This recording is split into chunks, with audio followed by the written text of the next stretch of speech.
महाराष्ट्र भावांनो 365 days of लाईफचा आजचा आपला 11वा दिवस. सकाळी फ्रेश वगैरे झालो, बसतो नाश्ता करा, नाश्ता वगैरे करून झाला. मॅक्स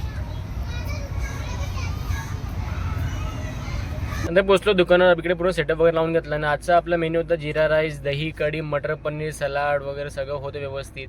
नंतर सगळे आपले इकडे डबे वगैरे पॅक करून घेतले. आपण आज डब्यांचे जास्त व्हिडिओ काय काढता आला. शेवटची एक ऑर्डर होती ती आपण डिलिव्हरी करण्यासाठी पोचलो या कॉम्प्लेक्समध्ये.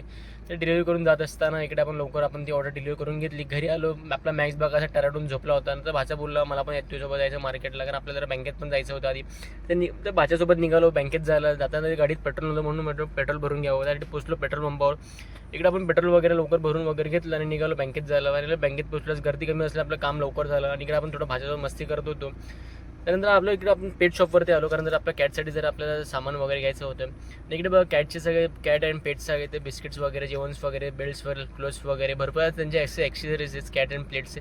आणि आपल्याला फक्त त्यांच्या कॅटसाठी कॅट बिस्किट वगैरे घ्यायचं होतं, त्यांच्या जेवण वगैरे घ्यायचं होतं. आणि एक टप घ्यायचं जेणेकरून ते त्या टपमध्ये शिव वगैरे करत होते. फायनली आपण इकडे कॅट बिस्किट वगैरे घेतलं, त्यांचं जेवण वगैरे घेतलं आणि माती घेतली आणि एक टप घेतलं जेणेकरून ते टपमध्ये त्यांचे शिव करतील. तर भाचा मला लस्सी पाहिजे म्हणून थांबलं, लस्सी वगैरे भाजाने मग लस्सी पिली. लस्सी पिऊन निघालो घरी जायला. तर आजचा ब्लॉग इकडे एंड भेटू पुढच्या. जय महाराष्ट्र.